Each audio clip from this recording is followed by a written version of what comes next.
Hello everyone. आज इस video में हम बात करने वाले हैं कि how to become a food safety officer in 2022। इसके पहले भी हमने कई सारे वीडियो बनाए हैं, लेकिन थोड़ा सा क्या होता है कि प्रोसेस चेंज होता रहता है डिफरेंट डिफरेंट स्टेट में या फिर सेंट्रल फूड सेफ्टी ऑफिसर का। तो उसको लेकर के आज इस वीडियो में हम बात करेंगे। ये वीडियो पूरी तरीके से डेडिकेटेड रहेगा उन फ्रेशर स्टूडेंट्स को लेकर के जिनको कुछ भी नॉलेज नहीं है, जो फूड सेफ्टी ऑफिसर बनना तो चाहते हैं लेकिन शायद उन्हें नहीं पता है कि कौन कौन से एग्जाम की स्टेजेस हैं जिससे होकर के उन्हें गुजरना पड़ेगा। और सबसे इंपॉर्टेंट बात है कि इसके फॉर्म कौन निकालता है, कैसे आपको अप्लाई करना है, ये बहुत इंपॉर्टेंट होता है। इसके साथ ही साथ मोस्ट इंपॉर्टेंट क्या है यहाँ पर, एजुकेशनल क्वालिफिकेशन, क्योंकि इसके बिना आप इस पोस्ट के लिए अप्लाई नहीं कर सकते हैं। आप सेंट्रल फूड सेफ्टी ऑफिसर या फूड सेफ्टी ऑफिसर नहीं बन सकते हैं। फिर एक डिफरेंस देखेंगे कि ये सैलरी का क्या डिफरेंस है सेंट्रल फूड सेफ्टी ऑफिसर और फूड सेफ्टी ऑफिसर में।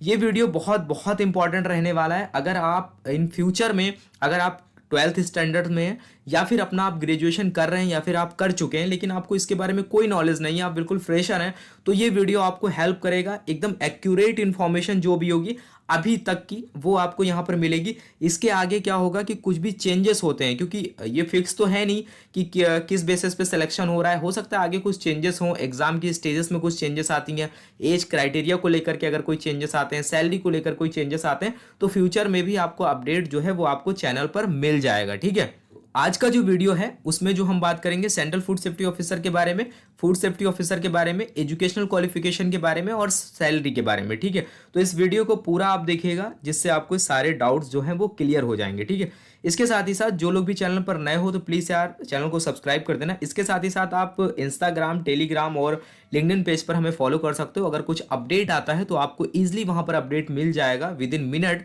जिससे चैनल पर होता है कभी कभी डिले हो जाता है। ठीक है, तो वीडियो के स्टार्ट करने से पहले एक मोस्ट इंपॉर्टेंट बात यहाँ पर ये कर लेते हैं, फूड सेफ्टी ऑफिसर और फूड इंस्पेक्टर में क्या डिफरेंस होता है। इसको लेकर के बहुत सारे लोगों को कंफ्यूजन है। ठीक है, अगर आप सीरियसली प्रिपरेशन करना चाहते हो तो इन सारी चीज़ों के बारे में आपको अवेयर होना बहुत ज़रूरी है। अगर आप इतने बड़े एग्जाम की प्रिपरेशन कर रहे हो तो आपको इस बारे में पता होना चाहिए। ठीक है, तो यहाँ पर अगर हम बात करें 2006 की, 2006 से पहले, 2006 से पहले कुछ अलग सिस्टम हमारे यहाँ पे फॉलो होता था, लेकिन 2006 के बाद में हमारे इंडिया में कुछ अलग सिस्टम फॉलो होता है फूड सेफ्टी को लेकर के, फूड स्टैंडर्ड्स को लेकर के और इनके रेगुलेशन को लेकर के। ठीक है, तो अगर हम बात करते हैं 2006 से पहले एक एक्ट था पीएफए। ठीक है, तो अगर हम 2006 से पहले बात करें तो डिफरेंट डिफरेंट फूड कमोडिटीज़ जैसे कि ऑयल है या फिर वेजिटेबल है या फिर मीट है या फिर मिल्क है, ये डिफरेंट डिफरेंट फूड कमोडिटीज़ हैं।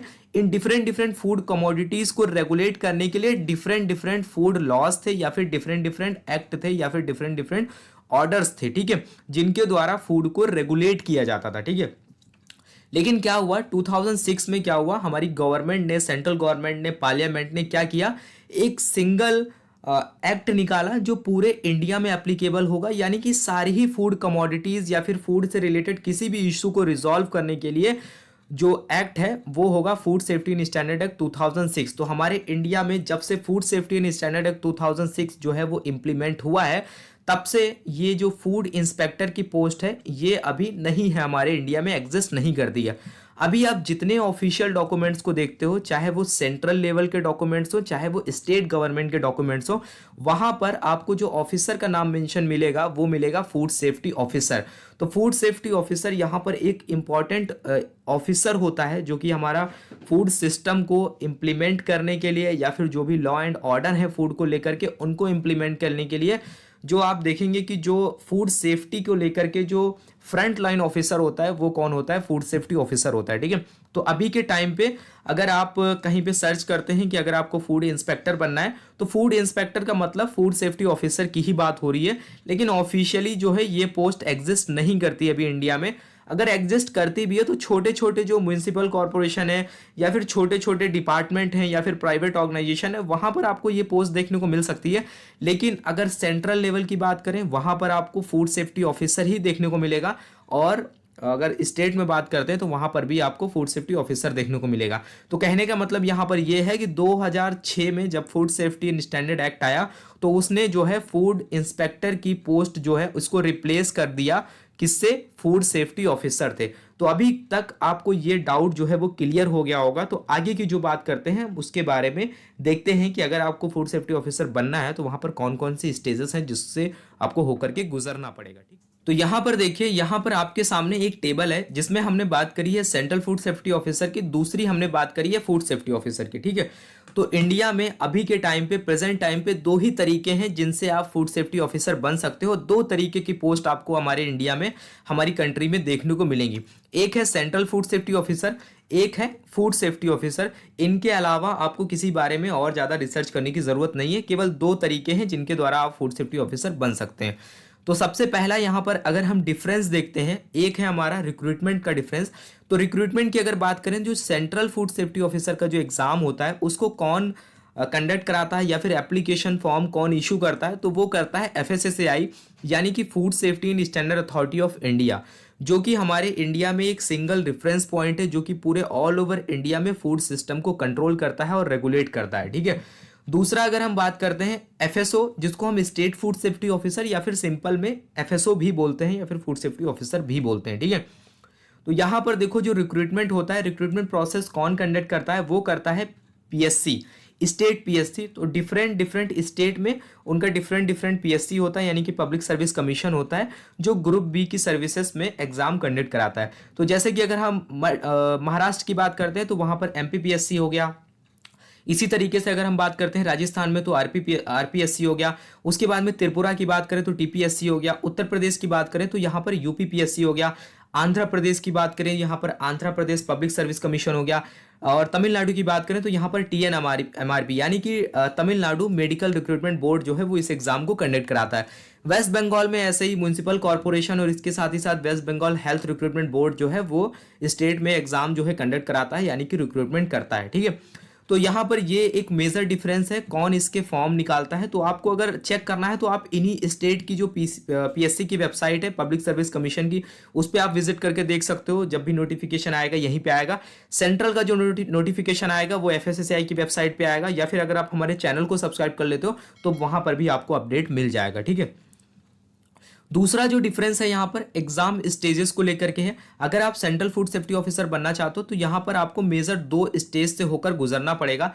पहला है CBT 1, दूसरा है आपका CBT 2। पहले आप CBT 1 क्वालिफाई करोगे, तब आप CBT 2 के लिए सेलेक्ट होगे, और आप CBT 2 का एग्जाम जब क्वालिफाई करोगे उसके बाद में आप क्या करोगे, यहाँ पर सेलेक्ट होते हो। यहाँ पर कोई भी इंटरव्यू आपका नहीं होगा। तो कहने का मतलब CBT 1 में आप जितना अच्छा स्कोर करते हो, CBT 2 में आप जितना अच्छा स्कोर करते हो, उसके बाद में दोनों के मार्क्स जो है वो कंसीडर किए जाते हैं आपकी मेरिट लिस्ट बनाने में। ठीक है, उसके बाद में दूसरी तरफ अगर हम बात करते हैं स्टेट फूड सेफ्टी ऑफिसर में, तो यहाँ पर आपके सामने दो स्टेजेस होती हैं। वो कौन कौन सी होती है, एक तो आपका एग्जाम होगा, दूसरा आपका इंटरव्यू होगा।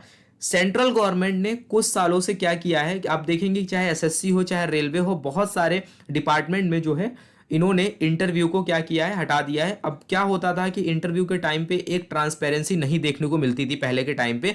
तो क्या हुआ कि अगर आप एग्जाम क्वालिफाई करते हो तो उसके बाद में आपको इंटरव्यू में नहीं जाना, डायरेक्टली आपका सिलेक्शन जो है वो इन्हीं एग्जाम के थ्रू होगा। लेकिन स्टेट में अभी भी इंटरव्यू का प्रोविजन है। यहाँ पर 80% वेटेज जो है वो आपके एग्जाम का रहता है, 20% या 15% कभी कभी जो आपका वेटेज जो रहता है वो इंटरव्यू का रहता है। तो इंटरव्यू आपका स्टेट फूड सेफ्टी ऑफिसर में होता है, बट सेंट्रल में आपका इंटरव्यू नहीं होता है। अभी तक यही प्रोसेस फॉलो किया जाता है। उसके बाद में अगर हम बात करते हैं जॉब लोकेशन की, तो अगर आप सेंट्रल फूड सेफ्टी ऑफिसर बनते हो तो जो जॉब लोकेशन रहेगी वो ऑल ओवर इंडिया रहेगी। ठीक है, ऑल ओवर इंडिया में आपको कहीं भी अपॉइंट किया जा सकता है, और टाइम टू टाइम जो है आपकी प्लेसेस को है वो चेंज किया जाता है। आपको कोई फिक्स नहीं है कि आपको एक पर्टिकुलर रीजन में ही जॉब करनी होगी। उसके बाद में अगर हम बात करते हैं जॉब लोकेशन स्टेट में, तो स्टेट में क्या होता है, मान लिया आप राजस्थान में सेलेक्ट होते हैं तो आपको राजस्थान में ही सर्व करना पड़ेगा। जब तक आपकी पूरी सर्विस कंप्लीट नहीं हो जाती है तब तक आपको राजस्थान में ही as a food safety officer work करना होगा। लेकिन अगर हम job location central food safety officer की बात करें तो हो सकता है आपको दिल्ली अपॉइंट कर दिया जाए, या फिर आप देखेंगे कि यहाँ पर जो भी इसके महाराष्ट्र में इसका रीजनल ऑफिस है वहाँ पर अपॉइंट किया जा सकता है, आपको चेन्नई में अपॉइंट किया जा सकता है। तो इस तरीके से डिफरेंट डिफरेंट लोकेशन है जहाँ पर आपको अपॉइंट किया जा सकता है। दूसरा इंपॉर्टेंट जो बात है वो है एज को लेकर के। तो सेंट्रल गवर्नमेंट जो है वो यहाँ पर जो एज क्राइटेरिया इन्होंने रखा है वो मैक्सिमम 30 ईयर है अनरिजर्व कैटेगरी के लिए। यानी कि अगर आपकी एज 30 साल से ज़्यादा है तो आप इस फॉर्म के लिए अप्लाई नहीं कर सकते अगर आप जनरल कैटेगरी से हैं। इसके साथ ही साथ अगर आप SC ST से हैं जो 3 साल और 5 साल का रिलैक्सेशन होता है वो आपको मिल जाएगा। इसके साथ ही साथ अगर हम बात करें स्टेट में, तो स्टेट में एज क्राइटेरिया जो है वो किसी स्टेट में 38 ईयर रहता है और किसी स्टेट में 40 ईयर रहता है फॉर अनरिजर्व कैटेगरी। तो क्या होता है कि जो स्टेट फूड सेफ्टी ऑफिसर होता है वहां पर थोड़ा सा एज लिमिट ज़्यादा रखी गई है, तो यहाँ पर ज़्यादा लोग यहाँ पर अप्लाई कर पाते हैं। उसके बाद में यहाँ पर देखो सैलरी की बात करते हैं। तो अभी सेंट्रल गवर्नमेंट में क्या है, 7th पे मैट्रिक्स के अकॉर्डिंग सैलरी मिलती है। तो वहाँ पर आपको ये देखना होता है। तो 7th पे मैट्रिक्स में जब आप देखेंगे तो लेवल 7 पे आपको सैलरी मिलती है, यानी कि जैसे ही आप ज्वाइन करेंगे तो लेवल 7 पे आपकी ज्वाइनिंग होगी। उसके बाद में यहाँ पर अगर हम सैलरी की बात करते हैं स्टेट की, तो जैसे कि डिफरेंट डिफरेंट स्टेट हैं, चाहे उत्तर प्रदेश हो, चाहे राजस्थान हो, चाहे वेस्ट बंगाल हो, चाहे महाराष्ट्र हो, तो इनका भी अपना पे मैट्रिक्स होता है। हर स्टेट का थोड़ा सा पे मैट्रिक्स जो होता है वो डिफरेंस होता है, अलग अलग होता है। तो हर सभी का पे मैट्रिक्स जो है वो अलग रहता है। तो अकॉर्डिंग टू स्टेट पे मैट्रिक्स जो है वो स्टेट टू स्टेट जो है वो वेरी करता है। फॉर एग्जाम्पल अगर हम बात करते हैं राजस्थान की, तो राजस्थान में जो फूड सेफ्टी ऑफिसर का रिक्रूटमेंट होता है वो 4200 ग्रेड पे होता है। तो ज़्यादातर 4200 ग्रेड पे ही होता है। तो उसके बाद में जब आप राजस्थान पे मैट्रिक्स को देखेंगे तो उसके अकॉर्डिंग ये आपका बेसिक होता है, बेसिक पे होता है। इस पे जब आपका HRA, इसके साथ में आपका DA यानी कि डियरनेस अलावेंसेस, जब आप मेजर 2 अलावेंसेस को जोड़ेंगे तो अराउंड आपकी 55,000 सैलरी बनेगी। इसके साथ ही साथ जो स्टेट गवर्नमेंट होती है वो यहाँ पर आपका जो PF अकाउंट होता है उसमें भी आपका कुछ पैसा जो है कंट्रीब्यूट करती है। तो इस तरीके से अराउंड आप देखेंगे कि ये सैलरी 61 62 के करीब पहुंच जाती है। ठीक है, ऑल ओवर सैलरी की अगर आप बात करोगे, ठीक है, जो आपको शुरू में नहीं मिलेगा, जब आप रिटायर होंगे तब मिलेगा उसके बाद में, लेकिन वो भी आपकी सैलरी का ही पार्ट होता है।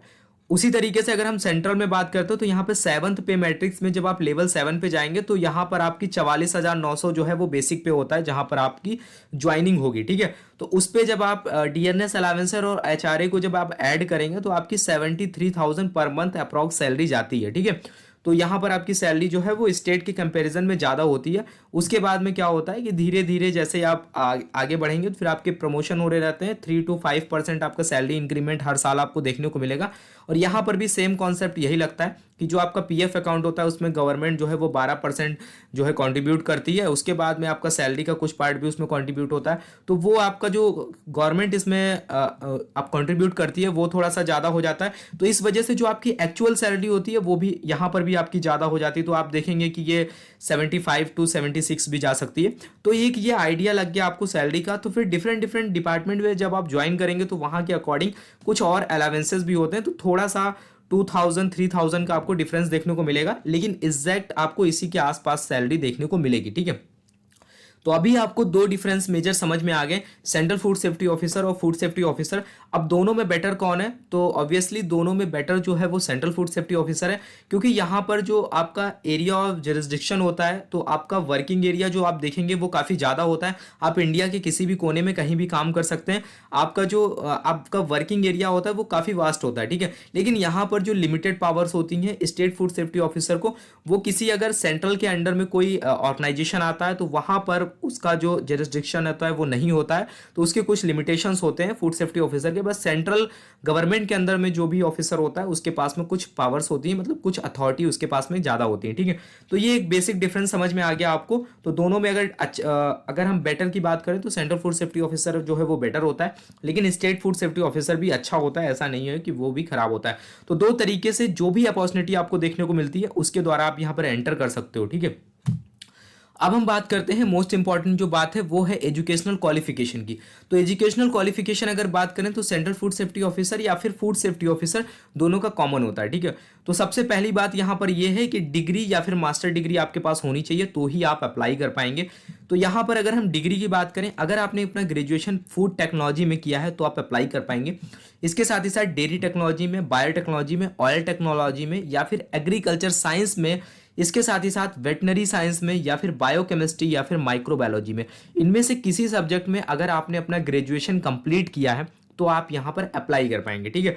इसके साथ ही साथ अगर आपने अपना ग्रेजुएशन केमिस्ट्री में किया है तो आप नहीं अप्लाई कर सकते हैं, लेकिन अगर आपने अपना ग्रेजुएशन केमिस्ट्री में किया तो उसके बाद में आपको केमिस्ट्री में ही मास्टर डिग्री लेनी पड़ेगी। तो अगर आपके पास केमिस्ट्री में मास्टर डिग्री है तो आप अप्लाई कर पाएंगे, वो चाहे ऑर्गेनिक हो चाहे एनालिटिकल हो, कोई भी केमिस्ट्री हो तो आप यहाँ पर अप्लाई कर पाएंगे, ठीक है। उसके बाद में बहुत सारे लोग ऐसे हैं जो मतलब मेडिसिन में जिन्होंने डिग्री ली है। अब मेडिसिन का मतलब यहाँ पर यह है कि BUMS है, जैसे कि जो यूनानी मेडिसिन में जो डिग्री होती है। उसके बाद में आप देखेंगे कि जो सिद्धा मेडिसिन होती है उसमें जो BSMS जिसको बोलते हैं। फिर आप देखेंगे कि जो MBBS है या फिर BAMS है, BHMS है या फिर BDS है।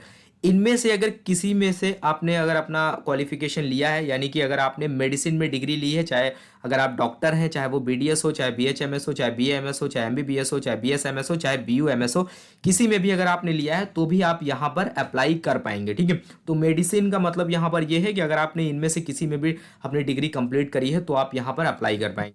उसके बाद में यहाँ पर देखो एक डिजायरेबल क्वालिफिकेशन भी है। तो इसका मतलब यहाँ पर यह है कि अगर आपके पास है तो भी ठीक है, अगर आपके पास नहीं है तो भी ठीक है, लेकिन अगर आपके पास है तो यहाँ पर यह है कि अगर आप एग्ज़ाम क्वालिफाई करते हैं, उसके बाद में अगर कोई कैंडिडेट है जिसके मार्क्स आपके इक्वल हैं, ठीक है, सेम मार्क्स से आप क्वालिफाई करते हैं, तो वहाँ पर अगर आप FSSAI को डिसीजन लेना है तो जिसके पास में डिज़ायरेबल क्वालिफिकेशन जो रखी गई है, यानी कि गेट या फिर नेट या फिर ICR का एग्ज़ाम अगर स्कोर कार्ड है उन्होंने क्वालिफाई किया है तो वहाँ पर उसको प्रेफरेंस दी जाएगी, ठीक है। तो अगर आपके मार्क्स ज़्यादा हैं जो आपने एग्ज़ाम क्वालिफाई किया है तो यहाँ पर आपको ही प्रेफरेंस मिलेगी, उस कैंडिडेट को प्रेफरेंस नहीं दी जाएगी जिसने गेट नेट या फिर ICR एग्ज़ाम क्वालिफाई किया है। ये केवल आपको सेंट्रल फूड सेफ्टी ऑफिसर में देखने को मिलेगा, स्टेट में अभी ऐसा कोई रूल एप्लीकेबल नहीं होता है, तो ये भी आपको याद रखना है, ठीक है। तो ये हो गया डिज़ायरेबल क्वालिफिकेशन के बारे में, ठीक है। उसके बाद में थोड़ा सा हम बुक्स के बारे में एक आइडिया ले लेते हैं, ठीक है। अगर आप सेंट्रल फूड सेफ्टी ऑफिसर की प्रिपरेशन करते हो तो ये जो बुक है, इस बुक को हम टाइम टू टाइम अपडेट करते रहते हैं। ये हमारी सेंट्रल फूड सेफ्टी ऑफिसर के लिए एक बुक है जिसमें आपका जो फंक्शनल नॉलेज होता है, जो आपका सब्जेक्टिव नॉलेज होता है, ठीक है, वो आपका पूरा इस बुक में कवर हो जाता है, ठीक है। फंक्शनल नॉलेज का मतलब FSSAI या फिर नेशनल इंटरनेशनल ऑर्गेनाइजेशन, FSSAI के इनिशिएटिव, रोल, फंक्शन, वो सारी चीज़ें। उसके बाद में आप देखेंगे कि फूड हाइजीन हो गया, फूड प्रोसेसिंग हो गया, फूड प्रिजर्वेशन हो गया, ये सारी चीज़ें आपको सब्जेक्टिव नॉलेज में देखने को मिलेंगी। तो वो सारा सब्जेक्ट जो सिलेबस जो है वो आपका इस ई बुक में कवर हो जाता है। इसके लिए सैम्पल्स के लिए आप जो है इस व्हाट्सएप नंबर पे व्हाट्सएप कर सकते हो। आपको इस बुक से रिलेटेड जो भी सैम्पल्स हैं या फिर इससे रिलेटेड क्या कंटेंट है बुक में, वो सारा आपको देखने को मिल जाएगा। आप एक बार देख सकते हो, ये मैं नहीं कहता हूँ कि आप यहीं से ई बुक लो या आप कहीं से भी अगर आपको अच्छा कंटेंट मिलता है, पहले आप सैंपल चेक करिए, वीडियोस की क्वालिटी चेक करिए, उसके बाद में आप ले सकते हो, ठीक है। ये सेंट्रल फूड सेफ्टी ऑफिसर के लिए, ठीक है। उसके बाद में अगर आप राजस्थान फूड सेफ्टी ऑफिसर की प्रिपरेशन करते हो तो वहां पर आपको ये 2 ई बुक है हमारे पास में राजस्थान फूड सेफ्टी ऑफिसर के लिए, इनको आप ले सकते हो। जिसमें हमारा जो पार्ट 1 है उसमें ये सारे यूनिट कवर हो जाते हैं, पार्ट 2 जो है उसमें ये सारे यूनिट जो है कवर हो जाते हैं। इसके लिए भी सेम प्रोसीजर आपको फॉलो करना है। ये जो व्हाट्सएप नंबर है इस पर आपको व्हाट्सएप करना है। सिंपली आप सैंपल्स पहले देख सकते हो, जो सैंपल में होगा वो सेम एग्जैक्ट ई बुक आपको ओरिजिनल ई बुक भी देखने को मिलेगी, ठीक है। तो इसको आप ले सकते हो, आप अपनी प्रिपरेशन को स्टार्ट कर सकते हो अगर आप करना चाहते हो, ठीक है। तो जो बेसिक डिफरेंस था सेंट्रल फूड सेफ्टी ऑफिसर और फूड सेफ्टी ऑफिसर, इसके बारे में हमने समझा। अब जो एक कन्फ्यूज़न था आपको इन सारी चीज़ों को लेकर के, वो आई होप अभी आपको क्लियर हो गया होगा। इसके बाद में कोई डाउट होता है तो आप वीडियो में कमेंट करके पूछ सकते हो। और इसके साथ ही साथ चैनल पे बहुत सारे वीडियोस अपलोडेड हैं, उनको आप देख सकते हो, उनके साथ में आप अपनी प्रिपरेशन को स्टार्ट कर सकते हो, ठीक है। तो अगर आपको ये वीडियो अच्छा लगा है तो प्लीज़ यार कमेंट करके बताना। जो लोग भी फ्रेशर हो उनके लिए ये बहुत वीडियो इंपॉर्टेंट हो सकता है। इसके साथ ही साथ आप इस वीडियो को ज़्यादा से ज़्यादा शेयर करना, जो भी अगर अपना फूड सेफ्टी ऑफिसर या फिर सेंट्रल फूड सेफ्टी ऑफिसर बनना चाहता है, उसके पास में कोई भी इन्फॉर्मेशन नहीं है, तो ज़्यादा से ज़्यादा इस वीडियो को आप शेयर करना। और तब तक के लिए thank you, have a nice day. मिलते हैं नेक्स्ट वीडियो में।